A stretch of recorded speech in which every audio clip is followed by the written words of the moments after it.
Hello everyone, I am Grita Tita Gito Mayor. Welcome to my channel.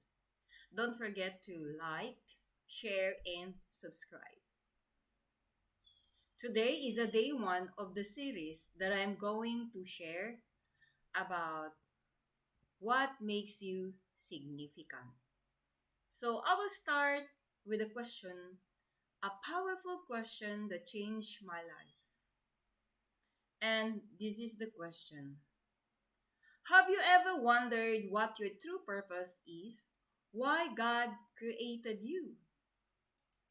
What's the reason for your existence? Why am I here? This is the question that changed everything for me. It's the foundation of a life filled with meaning and impact. So, bakit ako dumating sa punto na nagtanong, bakit ako nandito sa mundong ito? Ito yung nangyari. Ako ay graduate ng 4-year course sa isang school sa Coronadal, South Cotabato. So my course is BSed Mathematics. I finished my course in Notre Dame of Marble University sa Coronadal City sa Mindanao. And after my graduation, immediately I nagturo ako sa isang national high school sa aking hometown, and that is Tantangan, South Cotabato. That's the place, my hometown. At pagkatapos kong mag-graduate, nag-apply ako doon kasi bagong bukas pa lang siya. At ang kanilang kinukuha ay mga, syempre, taga Tantangan din. Especially that I came from Poblacion Tantangan, South Cotabato. So, nakuha ako and then nagturo ako doon for almost 2 years.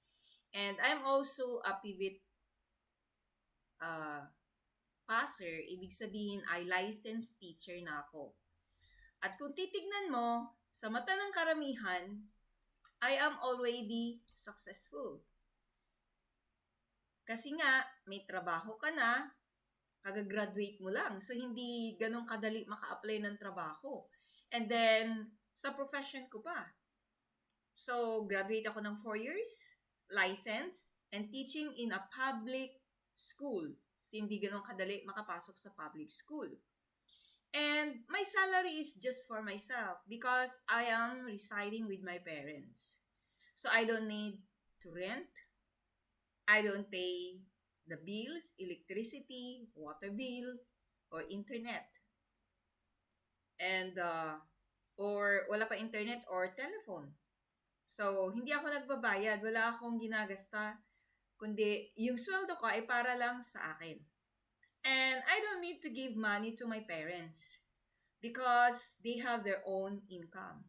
And they are my parents, Mr. Gregorio Gapasin, a retired government employee. Even my teacher, my mother is a teacher, retired public school teacher also. And I don't need to spend uh, my money or hindi ko kailangan magbayad ng kuryente, tubig, kagaya sabi ko kanina, hindi ako obligado magbili ng pagkain kasi nga mayroon kaming rice field at mayroon ding pension na yung mga magulang ko. So their income is stable. And in the morning, I don't need to cook for my food because my mother is still strong, and before going to school, I just need to prepare myself. So, in the eyes of many, I am successful. But that is not the life that I dreamed. I want to go to Bible school. So, when I asked permission to my parents and my eldest sister, they told me, you can still work in the church during Saturday and Sunday. Kahit hindi mo iwanan yung trabaho mo kasi pwede ka pa man mag-serve kay Lord or mag-pastor. So, ganon. Yung kanyang sinabi. So, I asked my sister because he told me, why go to Bible school? hindi mo na kailangan iwanan ang work mo. Kasi pwede ka pa rin makapag-work sa church during Saturday, Sunday, at ayos pa din yun. Mas maganda pa nga, di ba? May sweldo ka. Pero ito yung sagot ko sa kanya. Ayan yung ang aking kapatid, si Ate Venus, my eldest sister. I'm wearing my school uniform that is in Notre Dame of Marvel University. So, ang tanong ko sa kanya, ano ba ibig sabihin ng successful? Di ba masaya ka? Nag-i-enjoy ka sa trabaho mo? And they don't want me to go to Bible school because I will be leaving my work job as a public school teacher. But I need to go to Bible school. That's why I need to leave my job. So, ang sabi nila, sige, but you have to teach first. So, I need to teach first and take the board exam. Kaya tapos nakapasa na ako. So, I did that and I passed and taught for 2 years. When I talked to my father, he approved it. Kasi syempre, bilang isang youngest in the family, ay concerned sila. And thank God na pinayagan ako ng father ko. Then the opportunity came when my father approved, the opportunity also came. So, right timing, God is the one who arranged everything. He will make all things beautiful in His time. So, hindi ako nag-disobey, but I obey because God is the one who controls everything, and I just obey my parents first, my sister, and then when He approves, the opportunity came. So, thanks to my AG family, Pastor Eli Lagondino and Pastor Nilda, through them, I meet Pastor Roger Fernandez. So, and thanks to Jeff, especially to meet to them, to our spiritual leaders. So, thanks to Pastor Wee, he was one of those who interviewed me during the time sa Davao. So, thanks to Jeff, especially to our founding chairman, Dr. Robert Lim. God has given him the vision to plant 100 churches in the Philippines. And the organization that I belong, JEP, Jaira Evangel Church Planting Philippines. So, na-approve ako as a student. So, nag-aral ako sa aming mission school, sa Evangel Mission School. Yun pa yung pangalan that time, EMS. So, I studied there, free and with allowance. So, ang galing ni Lord. And now is already JTCM, headed by Pastor Benji Chavez. So, to cut the story short, nag-pastor ako at nakapag-asawa at na-assign dito sa Puerto Princesa City. So, naabot yung aking pangarap. So, di ba masaya? But, as years pass by, the challenges, the problems, the pressure in the ministry, while my life was not comfortable, even the pressure in the marriage and the family, building a family. So, I am struggling, or since nasanay ako na maayos, comfortable life, nakaranas ako ng mga challenges, problems, and comfortable situation na hindi ko naranasan nung nandun ako sa amin. And I am struggling financially and emotionally. I was disappointed. I was discouraged. And a prolonged discourage can result to depression. So medyo na-depress na ako. And those questions came to my mind. Why am I here? Bakit kaya ako nandito? Tama ba yung ginawa ko? Tama ba yung decision ko?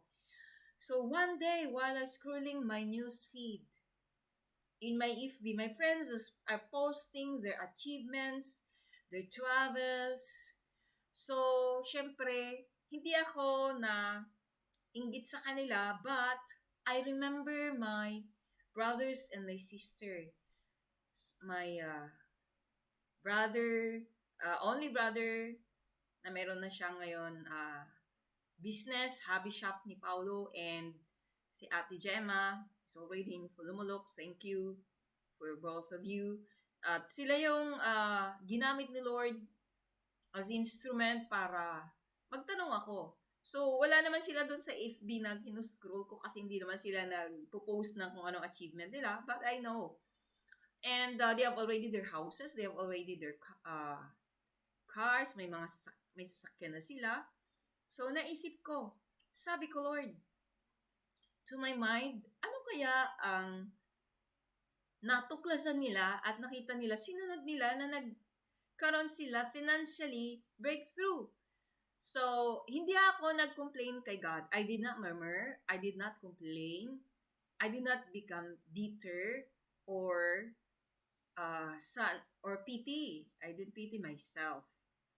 I was not jealous.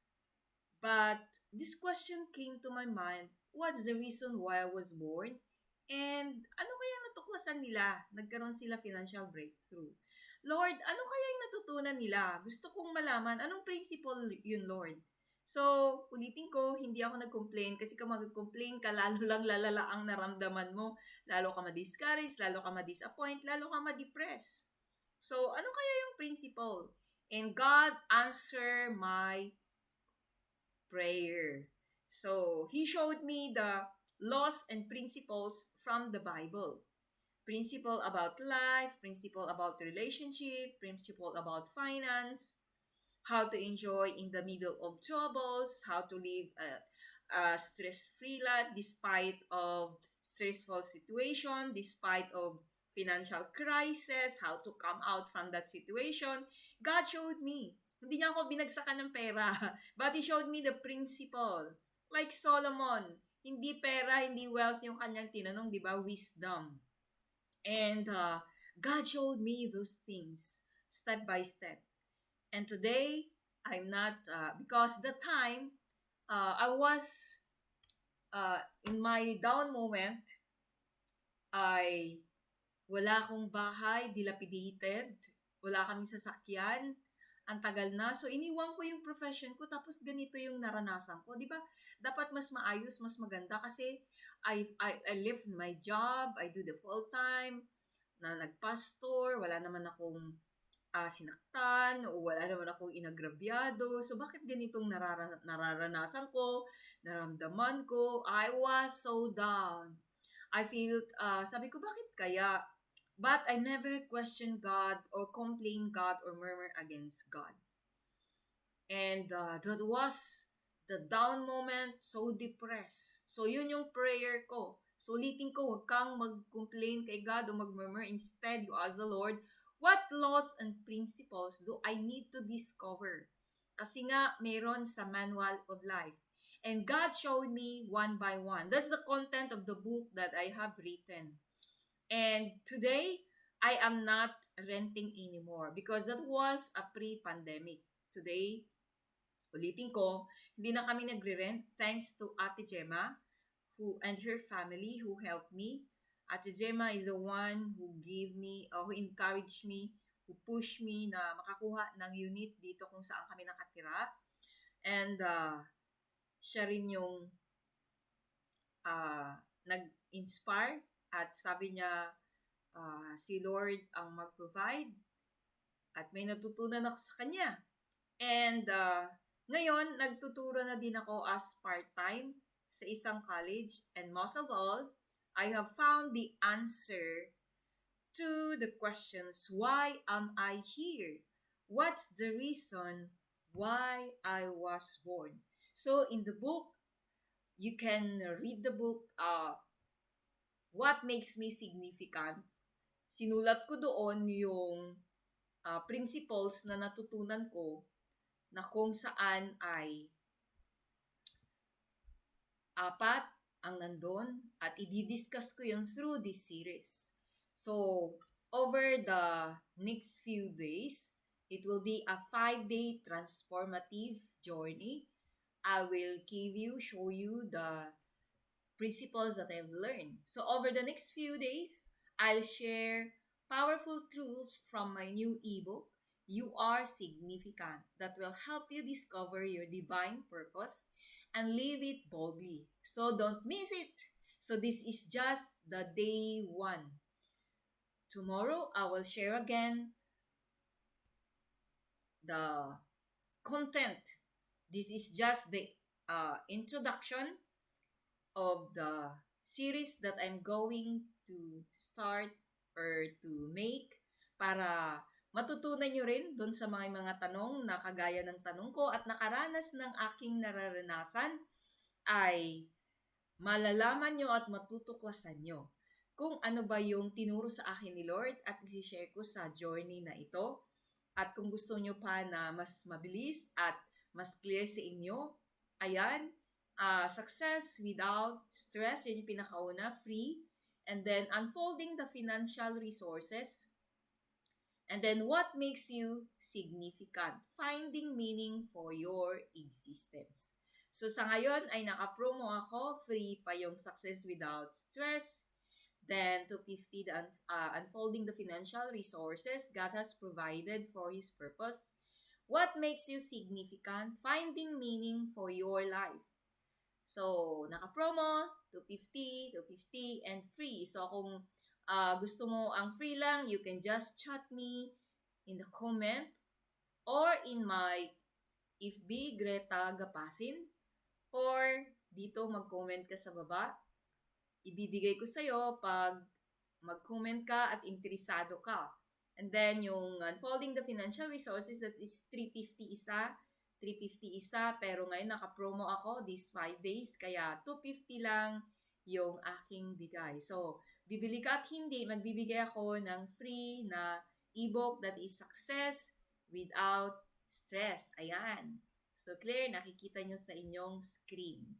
So, yun ay mga natutunan ko nung ako ay nasa down moment, paano ako napalaya sa depression, paano ako napalaya sa financial crisis, paano ako napalaya sa stress na sobra-sobra, at paano ako naka-come out. And today, hindi lang yun one time, kundi tuloy-tuloy is a lifestyle of a joyful, free, stress life. So that's all. I expect you tomorrow, day 2. So, thank you and God bless.